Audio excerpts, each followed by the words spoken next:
오늘 우리가 함께 은혜 받고자 하는 말씀의 제목이 부모 공경은 복된 길입니다 라는 제목으로 함께 은혜를 나누겠습니다.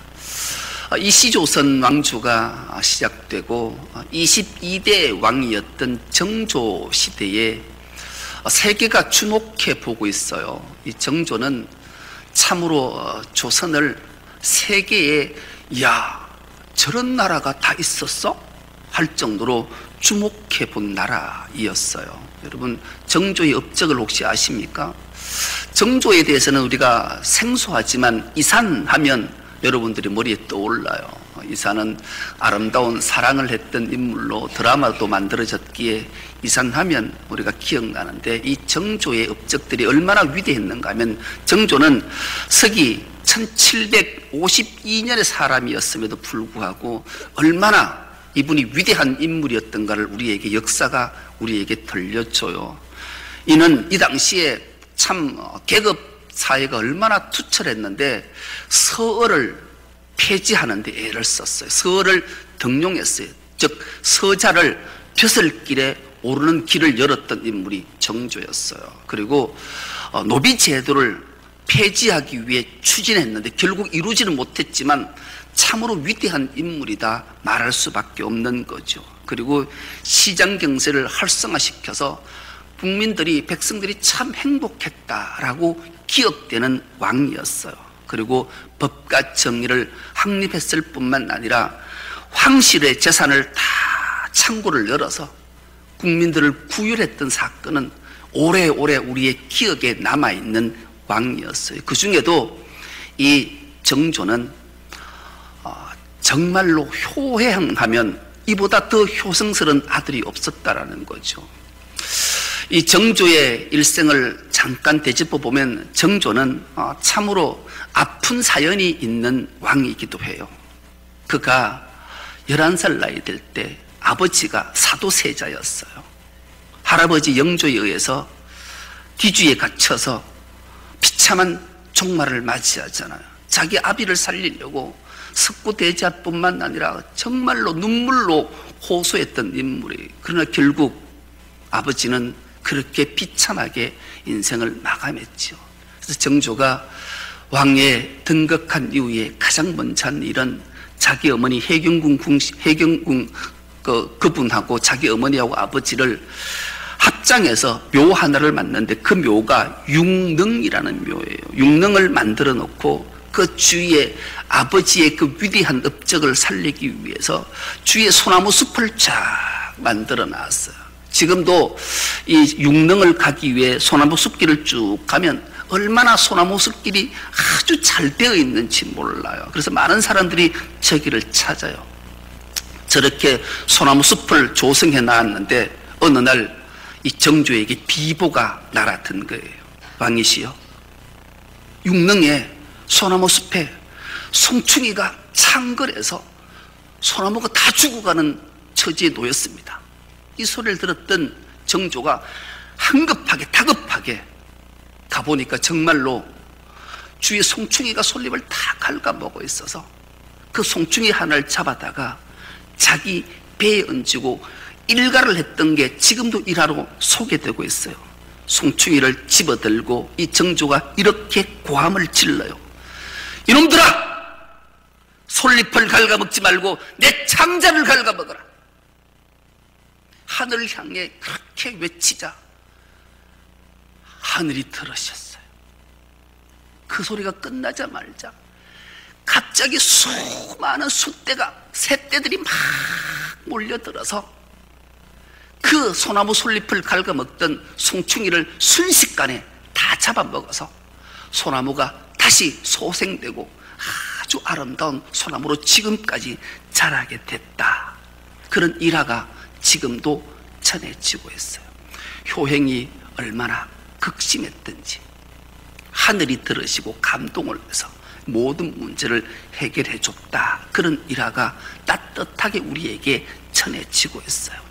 오늘 본문은 이렇게 시작합니다. 자녀들아, 주 안에서 너희 부모에게 순종하라. 이것이 옳은 일이다. 그러면서 내 아버지와 어머니를 공경하라. 이렇게 말씀해요. 여러분, 하나님께서 명령하시는 것, 이 명령은 선택사항이 아니에요. 하나님의 명령은 순종해야 될, 복종해야 될 말씀이기 때문에 그런 거죠. 하나님은 어머니 아버지를 공경하는 것을 명령하셨다라는 말씀에 우리는 주목해 봐야 돼요. 그렇다면 왜 하나님께서 부모를 공경하라고 명령하셨을까요? 그 이유가 분명히 있는 거잖아요. 이스라엘 백성들을 하나님이 성민으로 부르셨어요. 그런데 그들은 규범이 없어서, 기준이 없어서 우왕좌왕 갈팡질팡하는 거예요. 그래서 하나님께서 모세에게 10계명이라는 걸 주시잖아요. 1계명에서 4계명까지는 하나님의 관계, 하나님을 어떻게 섬기고 하나님을 어떻게 경외해야만 하나님이 복을 주시는가, 이것을 알게 하셨고, 5계명부터 10계명까지 사람과의 관계, 부모와의 관계에서 어떻게 하면 복을 받고 행복한 삶을, 풍성한 삶을 살게 되는가를 알게 하시는 말씀을 주셨어요. 첫 계명, 5계명의 첫 계명이 바로 내 부모를 공경하라, 그렇게 말씀하신 거죠. 여러분, 부모가 자식을 사랑하지 않는 부모가 누가 있나요? 이건 자연스러운 거예요. 뭐 미물들도, 짐승들도 자식 사랑은 아주 각별해요. 막 목숨을 내어놓을 정도로 하잖아요. 그런데 부모 공경은 그렇지 않아요. 부모 공경은 정말로 우리가 의식하지 않고 두 주먹 불 끈지고 다짐하지 않으면 잘 안 되는 게 부모 공경이기 때문에 그래요. 여러분은 하루를 살면서 하늘을 몇 번쯤 쳐다보십니까? 하도 인생이 삶의 무게가 너무 크고 또 세상에 할 일들이 많고 바쁘다 보니까 늘 우리는 땅만 바라보고 살아요. 물론 땅을 바라보도 가끔 가다가 기쁠 때가 있어요. 제가 몇 달 전에 참 새벽 기도하고 돌아가다가 돈을 주웠어요. 똘똘똘똘 만긴 돈이 툭 굴러가서 주워 보니까 3만 원이야. 이걸 어떻게 하지? 그래서 통장한테 갖다 줬어요. 이거 돈 누가 이런 사람 있으면 찾아주라고. 며칠 있다가 전화가 왔어요. 주인 없다. 당신 도로 가져가서 맛있는 거 사 먹으라 그러더라고요. 또 오늘 3만 원을 주서니 사모가 질투가 나기 시작했어요. 돈 3만 원 주었다고. 근데 또 며칠이 지나서 또 아파트 그 딱 들어가는 그 계단 정문 엘리베이터 앞에서 또 돈이 하나 떨어져 있어요. 주워 보니까 또 2만 원이에요. 이것도 왜노? 반장한테 또 연락을 냈어요. 내가 돈을 주었다. 그리고 게시판에 혹시 돈 잃어버리신 분 천사함으로 연락하시면 드리겠습니다. 적어놨어요. 하루쯤 지나고 전화가 왔어요. 제가 돈 잃어버린 것 같아요. 그래서 얼마를 잃어버렸습니까? 그러니까 3만 원 잃었습니다. 제가 주운 건 2만 원입니다. 그래서 안 돌려줬어요. 그리고 며칠 있다니까 반장이 그만 그 맛있는 거 사 드시소. 그래. 불과 며칠 만에 5만 원이 생겼어요. 근데 그거 내 안 썼어요. 폐지 줍는 할아버지, 할머니 맛있는 거 사드리라고, 사잡 드시라고 다 놓쳤어요. 그런데 그 이후부터 어느 날 새벽 기도를 올 때마다 아내가 제 팔짱을 끼고 오는데 한 번도 나를 쳐다보거나 하늘을 쳐다보지 않고 땅만 쳐다보고 다니는 거예요. 그 물었어요. 혹시나 자기도 주술까 싶어서 땅만 쳐다보고 살아요. 그러지 말고 가끔가다 하늘도 좀 쳐다봐라. 여러분, 세상이 이렇게 바쁘다 보니까 하늘을 쳐다보는 것은 의도하지 않으면 하늘을 보기가 쉽지 않아요. 늘 땅을 보고 인생이 살아가더라고요. 하나님 왜 내 어머니와 아버지를 공경하라 명령하셨을까요? 부모 공경은 의도하지 않으면 잘 안 되기 때문에. 이걸 하나님이 우리 마음을 아시는 거예요. 그래서 하나님이 명령하신 거예요. 내 부모를 공경하라. 여러분, 부모 공경은 내가 하고 싶으면 하는 선택사항이 아니 필수사항이 반드시 해야 되는 하나님의 명령이기 때문에 그래요. 하나님은 창조주고 우리는 하나님을 아버지라 부르고 그분이 내 생명의 주인이라고 고백하기에 그분의 명령 앞에 순종만이 있음을 기억하고 부모를 공경하는 결단이 있기를 축복합니다. 의도적으로도 공경하셔야 돼요. 그래야 돼요. 하나님이 명령하시기 때문에 그래요. 하나님 믿는 신앙생활하는 자는 믿음으로 순종해야 되는 것이 마땅한 그리스도인의 본분임을 잊지 말아야 돼요. 그렇다면 하나님이 왜 이렇게 부모 공경을 명령하셨을까요? 공경만 하라고, 매일 부모님께 효만하라고 명령하셨을까요? 그렇지 않아요. 2절 하반절에 보면 이것은 약속이 있는 첫 계명이다, 그렇게 말씀하셔요. 약속이 있는 계명이라는 게, 이것은 다른 말로 하면 순종하면 내가 너에게 복 줄게, 보증해 주시겠다는 말씀이에요. 더 나아가 출애굽기 20장 13절은 이 말씀이 기록되어져 있어요. 네가 내 부모를 공경하면 내 하나님 여호와가 하나님께서 주신 이 땅에서 내 생명이 길게 해 주시겠다, 이런 약속의 말씀을 주신 거예요. 여러분, 여기서 생명이 길다, 약속이 있는 첫 계명, 하나님께서 이 땅에서 잘되고 장수하는 복을 주시는 것, 이건 그냥 오래 살라, 100년, 200년, 300년 살라, 그런 말이 아니에요. 여러분, 오래 사는 게 복일까요? 그렇지 않아요. 매일 아픈 데가 있고 가난하고 지지리도 가난하고 남에게 손 벌려 사는 삶을 100년, 200년, 300년 살면 그건 저주예요, 저주. 오늘 하나님이 말씀하시는 네 생명이 길리라, 이 말은 네 삶을 내가 풍성하게 해줄게, 그런 뜻이에요. 내 부모를 공경하는 자, 효행을 다하는 자에게는 하나님이 이 땅의 삶을 아주 부유하고 풍성한 삶을 누리게 해주시겠다, 약속의 말씀입니다. 하나님이 복 주시겠다라고 단서가 붙은 유일한 계명이 바로 제5계명, 내 부모를 공경하라. 그러니 우리가 마땅히 부모를 공경해야 되는 것은 인지상정이라는 사실을 우린 결코 잊어서는 안 돼요. 또 하나는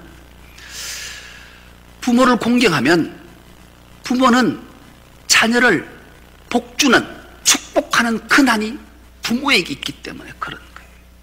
여러분, 복은 위로부터 임하는 줄 믿습니다. 하나님께로부터 임하는 줄 믿습니다. 그 복을 하나님이 부모에게 위임시켜 놓으셨다라는 거예요. 그래서 부모를 공경하면 부모는 반드시 그 자녀에게 축복해야 돼요. 축복권이 있는 거예요. 주의 종에만 있는 게 아니라 부모에게도 축복권이 있다라는 거예요. 그래서 부모들은 늘 자녀를 축복해야 돼요. 아침으로 저녁으로 잠자리 들 때마다 자녀들에게 손을 얹고 주의 이름으로 축복하면 하나님이 반드시 그 복이 자녀에게 임할 줄 믿습니다. 자녀들은 부모를 그렇게 공경하면 부모는 자녀에게 축복하는 거예요.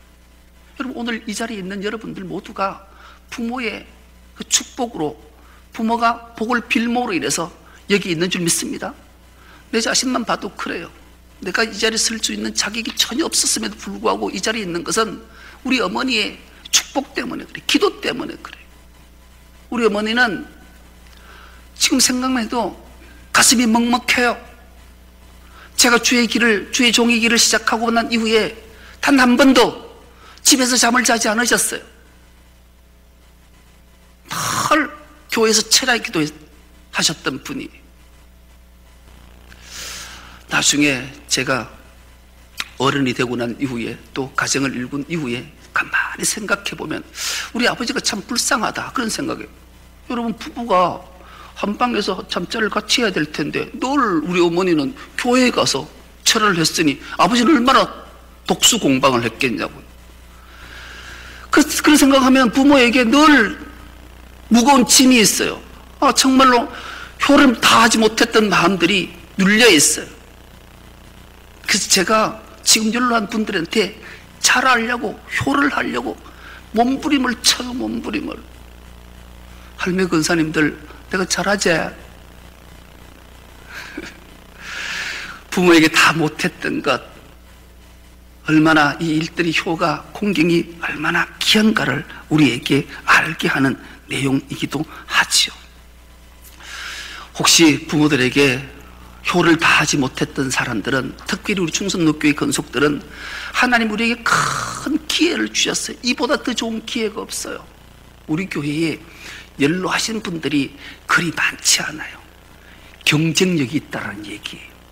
그래서 여러분들은 지금 효를 공경을 할 부모가 없다면 눈을 들어 좌우를 살피면 연로하신 부모님들이 얼마나 주위에 많은지 빨리 선택해서 양부모 삼으셔. 그리고 공경하면 그 부모는 또 우리를 위해서 축복하면 그 복이 우리의 삶에 임한다라는 그 생각만 해도 여러분 기대가 되지 않으세요? 얼마나 풍성한 삶을 누리겠냐고요. 육신의 부모뿐만 아니라 영적으로 가족으로 맺어준 하나님께 감사하고, 영적 부모인 연로하신 분들을 내 어머니 내 아버지처럼 잘 공경하면 하나님께서 약속이 있는, 보증이 있는 계명, 복, 생명, 풍성한 그런 기쁨의 삶을 누리게 해주시겠다 약속의 말씀을 주시는 거예요. 왜요? 주 안에서 우리 모두는 한 가족이기 때문에 그런 거예요. 임종을 앞둔 남편이 아내를 어느 날 불렀어요. 여보, 내가 마지막으로 한번 물어볼 게 있다. 뭔데? 물어봐라.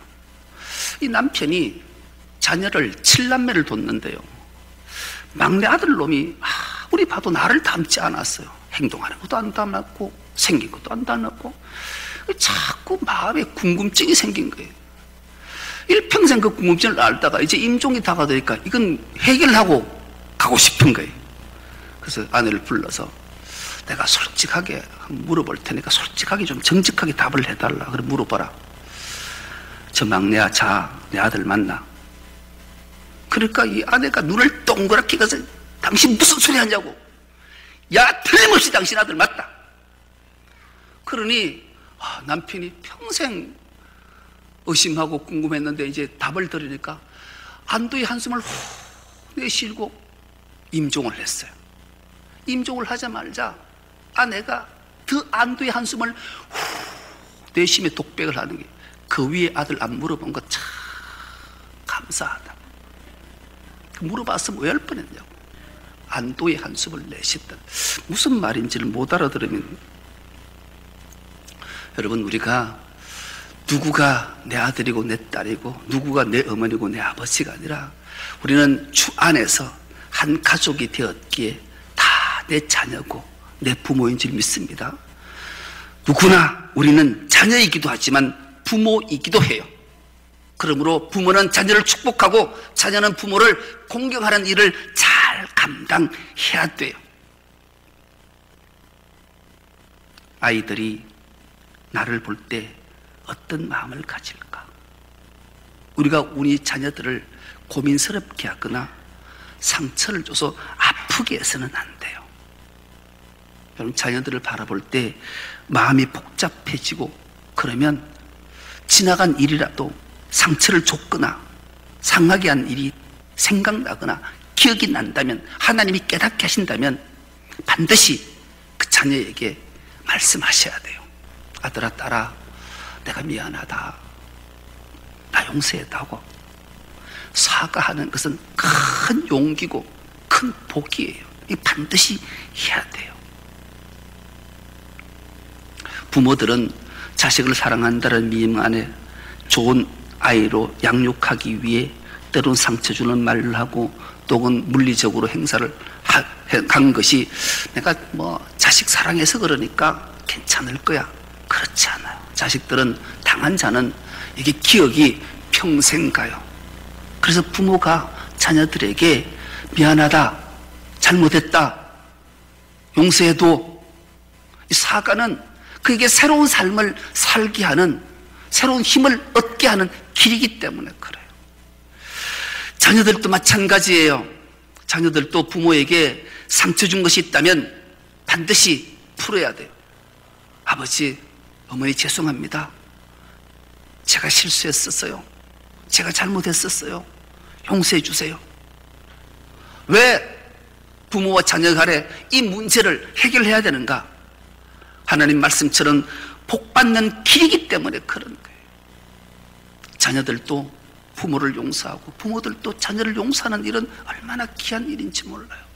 특히 부모보다 자녀들이 부모를 용서하는 일은 꼭 필요해요. 왜냐하면 부모 용서하기라는 책이 있어요. 레슬러 필즈라는 분이 썼는데요. 여기에 한 챕터에 헨리 클라우드라는 분이 이런 글 하나를 남겼더라고요.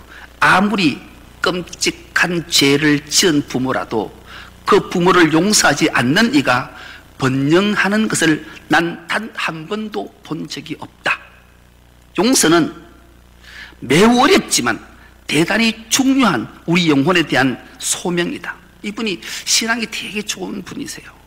그래서 자기 일생을 찬찬히 되돌아보니까 부모가 자녀에게 폭력을 가하든지 어떤 잘못을 실수를 저질렀을 때 어째 엄마가 아빠가 나한테 이럴 수 있어, 이거 평생 용서를 못해, 이런 마음을 품고 사는 자가 번영하는 것을 단 한 번도 본 적이 없다라는 거예요. 결국 그게 무슨 말일까요? 내가 불행한 삶을 사는 거예요. 번영된 삶을 살지 못하는 거예요. 이 번영이라는 것은 잘 사는 거예요. 영육의 풍성한 삶을 사는 거예요. 이 땅에 한 번뿐인 인생이 영육의 풍성한 삶을 살지 못하고 마음에 부담과 불행과 아픔과 사는 것을 하나님이 원하시겠어요? 그렇지 않아요. 하나님 우리에게 한 번뿐인 인생을 풍성하게 살라고 죄 때문에 눌려서 고통받는 것이 하나님 마음을 아프게 하셔서 하나님은 그 죄를 사해 주시기 위해 독생자를 보내셔서 우리의 모든 죄를 십자가 위에서 다 용서하셔서 우리로 하여금 영육의 풍성한 삶을 살게 하시기 위해 독생자를 아낌없이 십자가 내어주신 그 사랑, 이것을 부모든 자식이든 알라라고 주님이 우리에게 말씀하시는 거예요. 부모도 허물 많은 자식들을 용서하는 것은 당연하지만 자녀도 부모를 용서하는 마음을 갖고 실천하는 것 얼마나 귀한 일인지 몰라. 왜요? 그 길이 번영의 길이고 영육의 풍성한 길이기 때문에 더 나아가 우리를 형통케 한다 주님이 말씀하셔요. 여러분, 형통이라는 단어가 히브리 말로 찰레아흐라는 단어를 썼는데 이것은 직역을 하면 뜻하는 대로 다 되는 거예요. 뜻하는 대로 다 되는 것. 여러분, 인생이 사람이 뜻하는 대로 다 되는 사람 혹시 보신 적 있으세요? 없어요, 없어. 그런데 어떻게 뜻하는 대로 다 될까요? 전능하신 하나님이 나와 함께 하시면 그분이 내 모든 뜻하는 일들을 다 형통케 해주시겠다 약속의 말씀을 주신 거예요. 그 길이 부모를 공경하고 부모를 모든 허물을 용서해주는 그런 자에게 번영, 형통의 길을 허락하시겠다라는 거예요.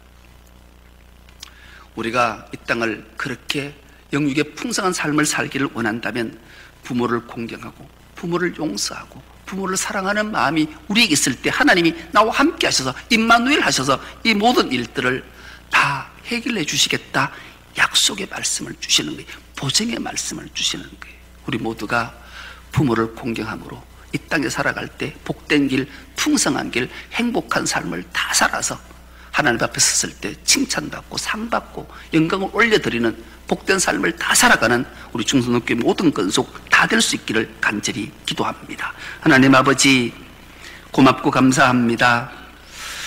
부모 공경이 복된 길임을 알기에 오늘 또 어버이 주일을 맞이해서 살아계신 부모에게 다시 한번 공경을 다짐하게 하시고, 또 부모님이 공경할 부모님이 없으면 우리 영혼의 가족으로 우리 공동체로 엮어주신 부모님을 잘 공경해서 하나님이 부어주시는 풍성함을 다 맛보고 살아가기를 다짐하는 모든 건속들에게 한량없는 은총을 더해 주셔서 정말로 연로하신 분들을 부모처럼 잘 섬김으로 행복한 삶을 다 살아가는 우리 모두가 되게 하여 주옵소서. 감사드리오며 예수님의 이름으로 기도드리옵나이다. 아민.